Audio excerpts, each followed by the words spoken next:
Di tengah hiruk-pikuk kota Mekah, saat manusia sibuk mengejar dunia, ada satu lelaki yang hatinya hanya ingin mencari kebenaran. Namanya Abu Bakar bin Abi Quhafah. Ia bukan orang biasa.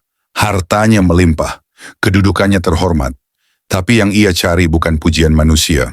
Yang ia cari adalah cahaya. Suatu hari sahabat lamanya, Muhammad, datang dengan wajah penuh keyakinan dan berkata, "Aku diutus oleh Allah sebagai Rasul." Dan tanpa ragu Abu Bakar menjawab, "Aku membenarkanmu."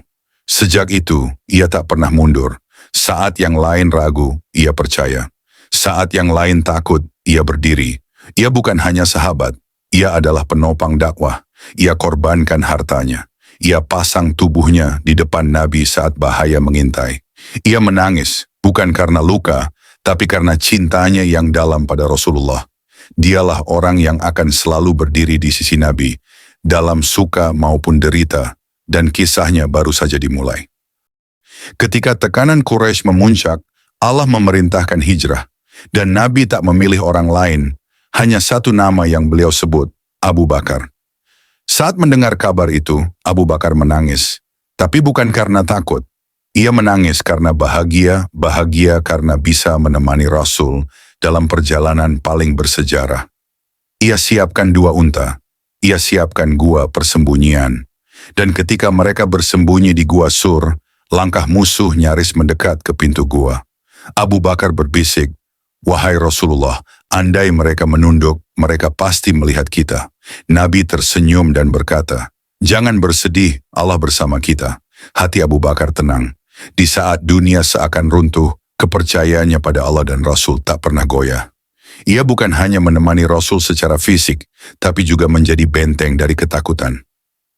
Setiap kali Islam butuh harta, Abu Bakar datang membawa seluruh kekayaannya. Pada perang Tabuk, Nabi bertanya, "Apa yang kau tinggalkan untuk keluargamu, wahai Abu Bakar?" Ia menjawab, "Aku tinggalkan Allah dan Rasulnya untuk mereka." Tak ada setitik pun cinta dunia dalam hatinya. Hartanya, tubuhnya, waktunya, semua ia serahkan demi Islam. Ia membeli kebebasan Bilal bin Rabah dari siksaan. Ia biayai dakwah secara diam-diam. Ia hibahkan rumah, tanah, perhiasan, semua, tanpa berharap balasan. Ia tidak pernah bertanya, "Apa balasan untukku?" Karena baginya, melihat Islam tegak sudah cukup menjadi hadiah. Ia hidup dalam kesederhanaan, tapi hatinya kaya, lebih kaya dari raja manapun. Suatu hari Nabi berdiri di atas mimbar dan berkata, "Sesungguhnya Allah telah memberikan pilihan kepada seorang hamba antara dunia dan apa yang ada di sisinya.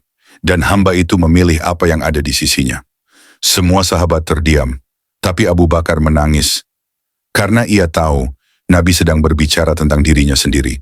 Dan saat hari itu benar-benar datang, ketika Rasulullah wafat, Abu Bakar masuk ke kamar, mendekati jasad sahabatnya. Ia kecup kening Nabi dan berkata, "Engkau indah saat hidup dan tetap indah saat wafat." Sahabat-sahabat lainnya diliputi duka. Umar bahkan tak percaya. Tapi Abu Bakar naik ke mimbar dan berkata, "Siapa yang menyembah Muhammad, ketahuilah bahwa Muhammad telah wafat. Tapi siapa yang menyembah Allah, maka Allah tak pernah mati." Ia yang paling dulu percaya, kini juga yang paling kuat menegakkan umat. Setelah wafatnya Rasulullah, umat dalam kekacauan. Tapi Abu Bakar berdiri, bukan sebagai pengganti Nabi dalam wahyu, tapi sebagai penerus jalan perjuangan. Ia diangkat menjadi khalifah, dan beban dunia jatuh di pundaknya.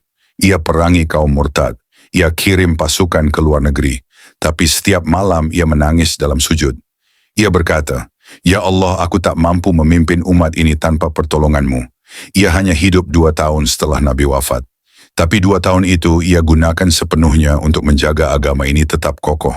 Dan ketika ajal menjemput, ia berpesan, "Kafankan aku dengan pakaian yang biasa kupakai, jangan baru, aku malu pada Allah." Abu Bakar pergi, tanpa meninggalkan istana, tanpa meninggalkan harta. Tapi ia tinggalkan warisan yang jauh lebih berharga, keteladanan, kesetiaan dan cinta sejati kepada Allah dan Rasulnya.